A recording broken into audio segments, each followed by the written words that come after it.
This is not a decision that I make lightly. We must begin to prepare for the long-term economic challenges. It's not going to be easy, and it is going to take time.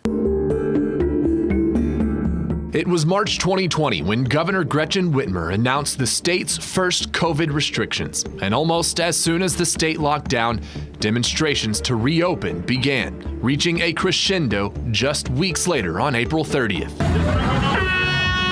Protesters storming the state capitol in Lansing, demanding that the governor withdraw mask mandates and shut down orders. At that rally were several members of a group called the Wolverine Watchmen. We simply came here to make sure that everybody that showed up here today had a right to assemble peacefully. Once that protest garnered national attention, the group went underground, avoiding the spotlight of law enforcement and the media. But federal prosecutors say the group's frustrations and anger over the lockdown continued to grow. Here, in the basement of a Grand Rapids vacuum repair shop, a subgroup of the Wolverine Watchmen orchestrated what the state says was a plan to kidnap and kill Governor Whitmer. A group of 6 men were indicted on federal charges in the alleged plot. 2 of those men already flipping on their co-defendants and agreeing to testify on behalf of the government, and the remaining men set to go to trial. Good evening and welcome to a Fox 17 News special presentation covering the alleged conspiracy plot to kidnap and kill Michigan Governor Gretchen Whitmer. Thank you for joining us. I'm Josh Berry, joined by Fox 17's Michael Martin and Doug Reardon. The trial for the 4 men still facing charges is set to begin Tuesday morning, when the court will begin the process of seating a jury. All of it will play out right here in West Michigan at the federal courthouse in Grand Rapids. The defendants who are going to trial, Adam Fox, Barry Croft, Daniel Harris, and Brandon Caserta, are expected to argue that there was no conspiracy at all. The defense claims that anything potentially criminal that they were involved with was because they were entrapped into it by undercover federal agents, while prosecutors deny claims that their people on the ground acted beyond their legal scope. 2 co-defendants have entered plea deals. As part of those plea deals, they'll act as the prosecutor's star witnesses. And this case has received media coverage from all over the world, and it's become a symbol of alleged government overreach during the pandemic.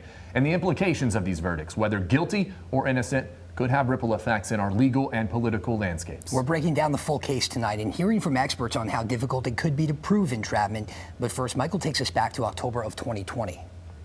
Yeah, that fall is when the world first learned of the accusations, claiming a group of men in West Michigan were planning something deeply sinister. They kept it secret. His mom didn't know, I didn't know.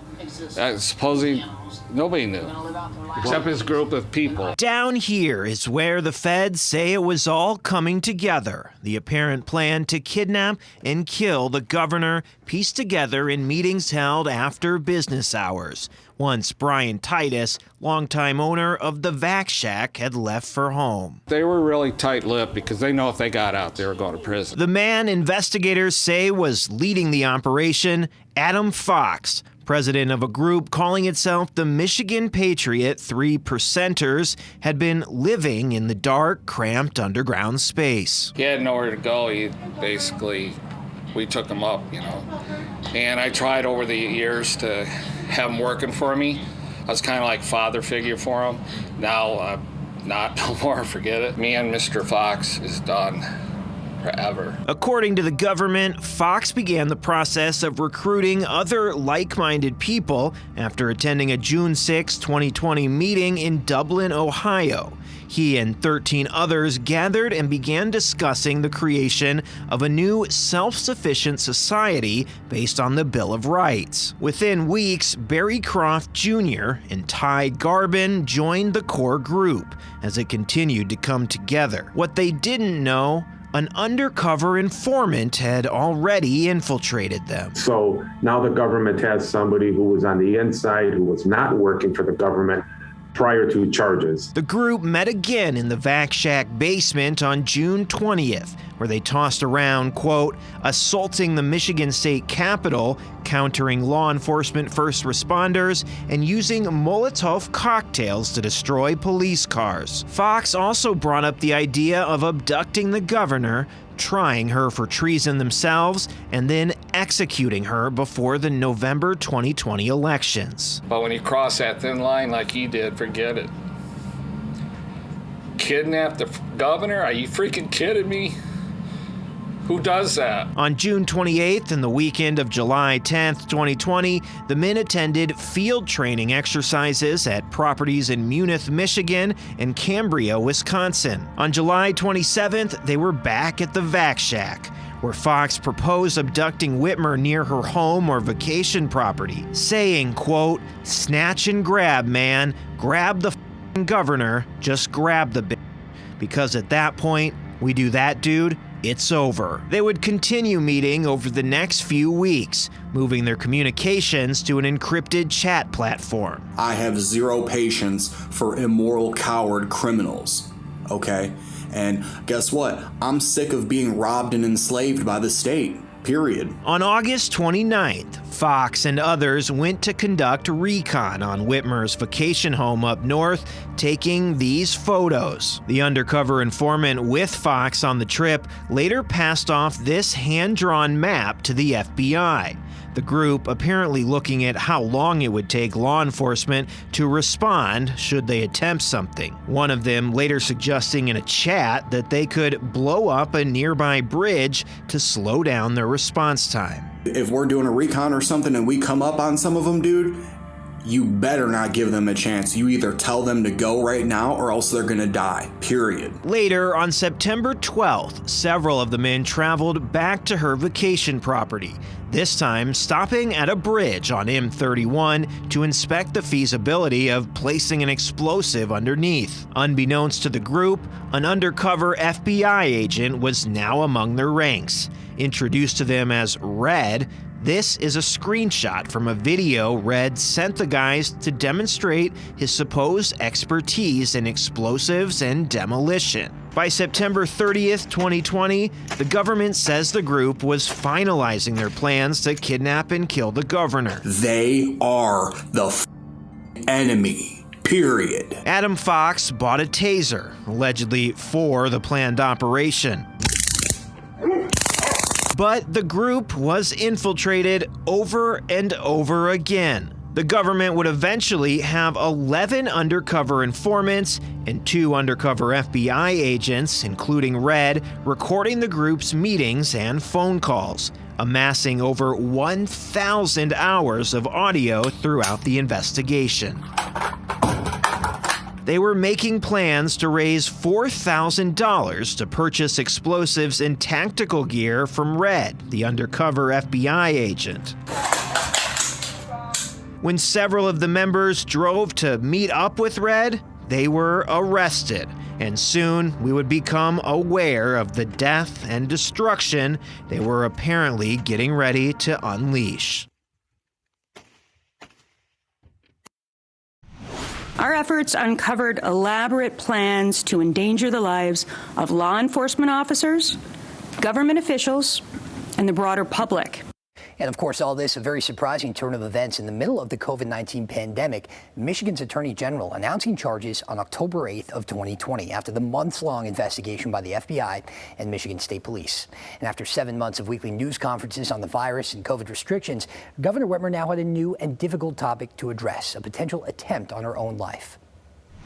I knew this job would be hard, but I'll be honest. I never could have imagined anything like this. But let me say this loud and clear. Hatred, bigotry, and violence have no place in the great state of Michigan.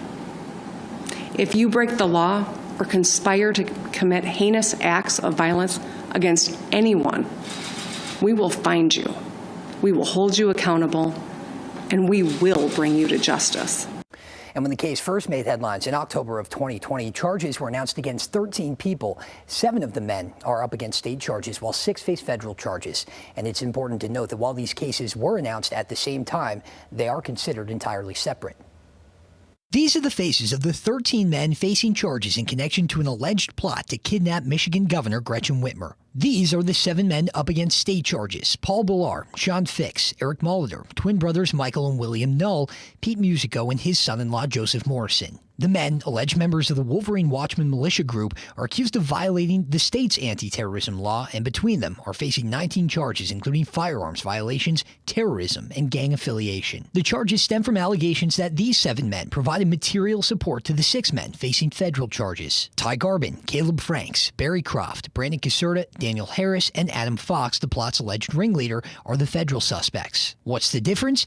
Federal charges carry more severe penalties and are typically issued when crimes traverse state boundaries. Because Croft is from Delaware and allegedly came to Michigan for meetings and trainings, and because the case involved participation by the FBI, the suspects accused of interacting with agents are facing federal charges. And they'll be prosecuted not by state attorneys, but by federal prosecutors employed by the U.S. government. And while a Jackson County judge just last week failed to dismiss charges against the men in the state case over their entrapment claims, that is still the defense that the group facing federal charges plans to use. After the break, Josh sits down with a former U.S. attorney and a current law professor to talk more about that and what this trial could look like as it plays out. Stay with us.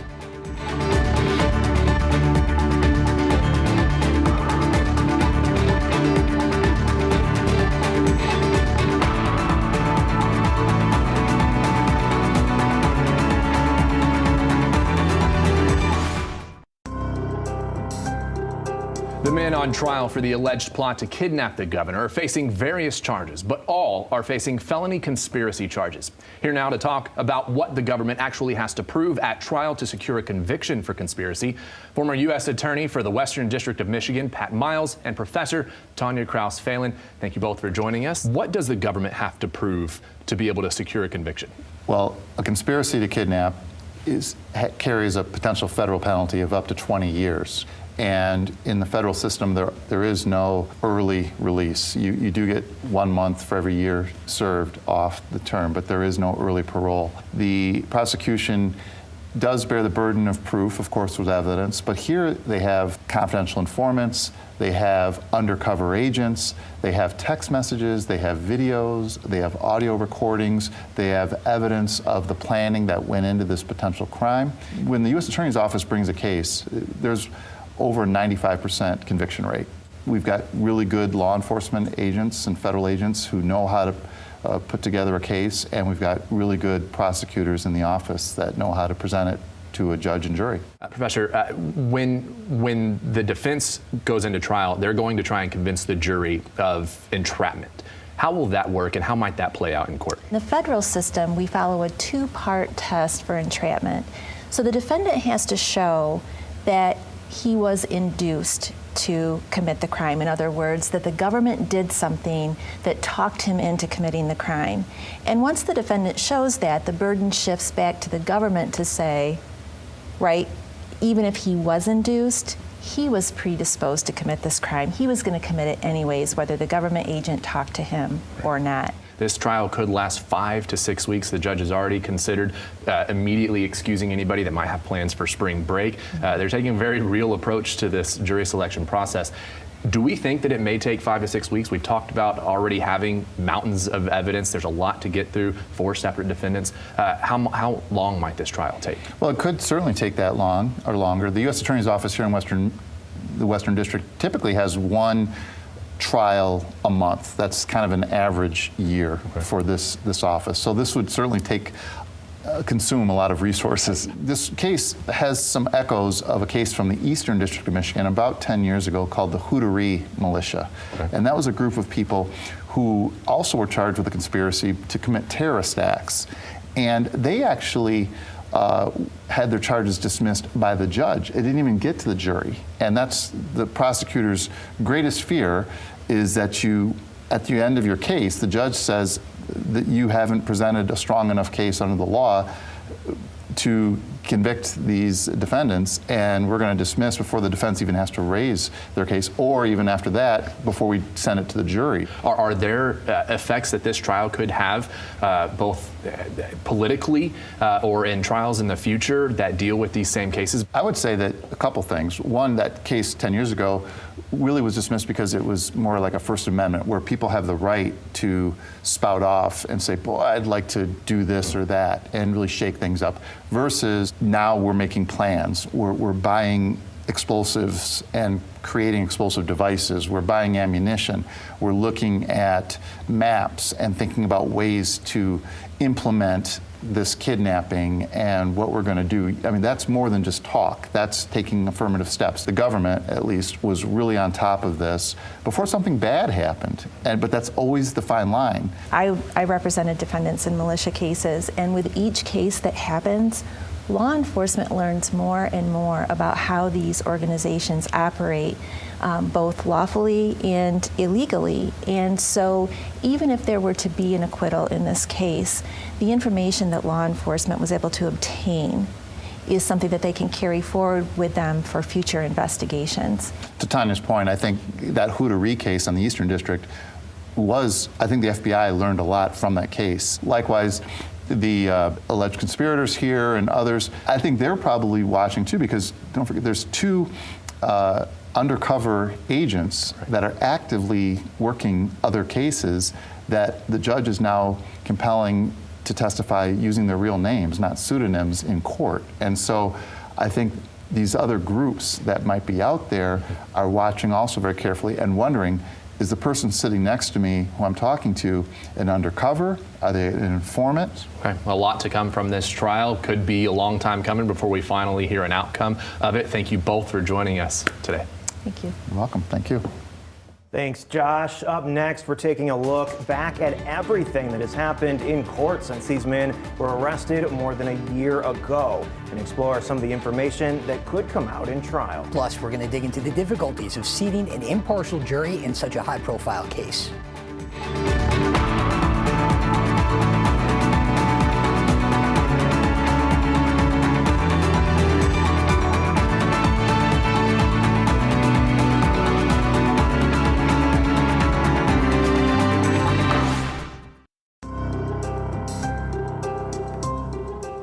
And welcome back. We want to break down what we know so far about the four men headed to trial. The government says the plot was initiated by two men, Adam Fox and Barry Croft.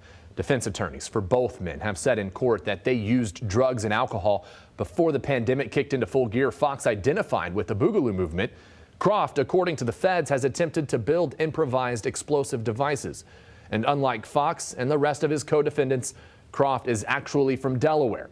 One of the confidential informants working the case allegedly invited him to join Michigan militia groups, even paying for his travel and hotel stays. The government says these two men, Brandon Caserta and Daniel Harris, willingly joined the kidnapping conspiracy after the ball was already rolling. They claim Daniel Harris had an unregistered short-barreled assault rifle that he carried with him while the men were doing field training exercises at locations in Michigan, Wisconsin, and Ohio. And Brandon Caserta, in addition to talking about kidnapping the governor, also spoke to an undercover informant during the investigation about disrupting the process of COVID-19 contact tracing. One of the recordings the government plans to introduce at trial also includes him talking about destroying shipments of the vaccine. And those undercover recordings are just a small fraction of the evidence the government plans to show at trial. We know that at least 11 people with some role in the Wolverine Watchmen were acting as confidential sources to the FBI. There was also 2 undercover FBI agents who had infiltrated the group and orchestrating the whole investigation, 3 FBI handlers. 2 of the men charged federally have already agreed to testify for the government. They plan to say that this was a real plot, one that the men came up with all on their own. Over the course of the investigation into the 6 men eventually charged in the plot, approximately 1,000 hours of audio and video were recorded. Prosecutors are expected to play around 2 hours of audio and video during the trial, along with hundreds of other pieces of evidence, including training schedules, tactical equipment, 12 firearms, and photos of improvised explosive devices, all to try and prove that these men entered into a legitimate conspiracy to kidnap the sitting governor of Michigan. Conspiracy is just simply this.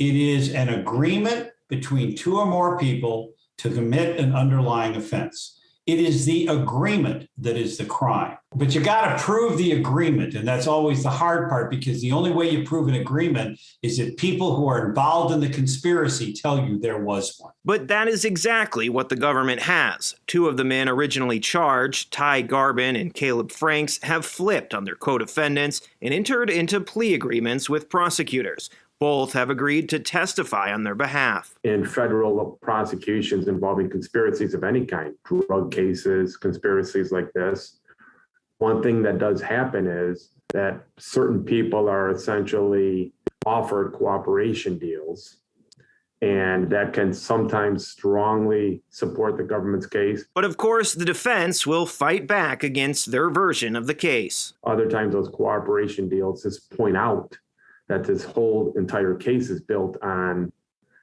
the government creating essentially a false narrative or a false crime. The defense will allege that there was no criminal conspiracy and any potential criminal activity only occurred because of actions taken by undercover agents and informants, essentially that the men were entrapped. The defense has to establish first that there was misconduct by the police, but then has to establish that his client was not predisposed to commit the crime or some evidence to that extent. While there were a total of 11 undercover informants involved, only 3 have been named in court documents: CHS Dan, Steve Robeson, and Jenny. The government has said they don't plan to call Jenny or Steve Robeson to testify during the trial, likely because, as prosecutors explained during a January motion hearing, that Robeson was, quote, removed as a government informant when the government found out he was playing both sides. They also allege he asked another informant in the group to destroy some evidence. If his conversations were recorded,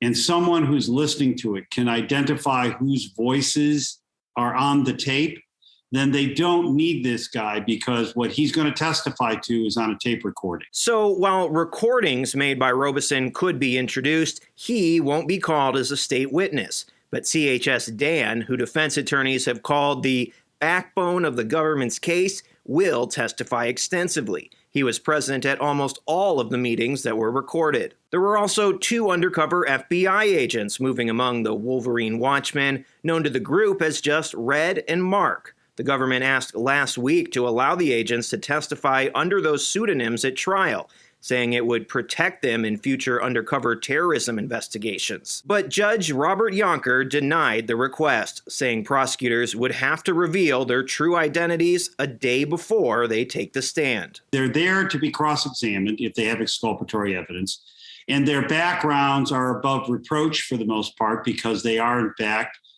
law enforcement officers. We do know the identities of the 3 FBI handlers overseeing the investigation. Defense attorneys have been quick to point out that Agent Richard Trask recently pleaded guilty to a domestic assault charge in Kalamazoo. Agent Jason Chambers has been accused of trying to profit on the outcome of the investigation through a side business he formed. And Agent Henrik Impala has been accused by a defense attorney in another unrelated case of perjury. But prosecutors say these points are not relevant to the case at hand. They also used 2 undercover FBI agents. Now, with a case that has become deeply political, what happens at trial will be left up to the 12 men and women who are seated in the jury box.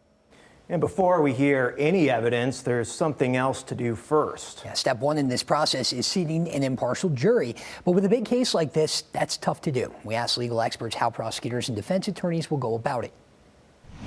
So it really is, kind of a chess match. Tracy Brame, an associate dean at Cooley Law School, says the higher profile the case, the harder it is to seat a fair jury. And this is about as high profile as it gets. And of course, it's not a perfect process. You can't get to know someone, over the course of the short time of jury selection, but they do try. Defense attorneys and prosecutors are looking for people who can stick to the facts. This issue, right, these issues are so politicized. I want to make sure, I guess if I'm on both sides, that I don't have people who have already made up their minds. Questions like, what do you know about the case? Have you formed an opinion? And people's thoughts on key elements of the case, like government overreach and militias, will be questions Brame expects to be guarantees for potential jurors. You really are kind of going in the reverse and saying, is there anybody in this jury, in this jury pool, who may not be fair or who might be biased, et cetera. One thing that'll add an element of trickiness to the selection process is evidence. Similar to the George Floyd murder case, much of it is already very public. Videos, pictures, and prior court appearances have made this case of high interest in the public eye. This notion that you get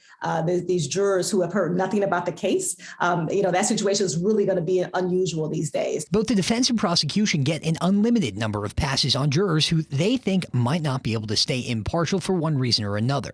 Both sides also get consideration on what are called preemptory strikes for other reasons, essentially gut feelings that a person may be biased. It just can't have to do with gender, race, or any other discriminatory factor. We want someone who will listen to the particular facts of the case, right? Because no matter what the overarching themes are, they're real people who are facing criminal charges, and deserve, a fair shake. Yeah, and in some cases, and there have been some where an impartial jury can't be sat, attorneys can request a change in venue, but since this is a case with national attention, that is very unlikely to happen. And Tuesday morning, everyone will be in the court as the process of seating a 12-person jury begins. Fox 17 will be there tomorrow and every day after until a verdict is reached. You can stay with Fox 17 for all of your trial coverage as we break down what happens each and every day and discuss that with legal experts based right here in West Michigan. Thank you so much for joining us for this Fox 17 News special broadcast. Our coverage continues tomorrow, bright and early. Have a great evening.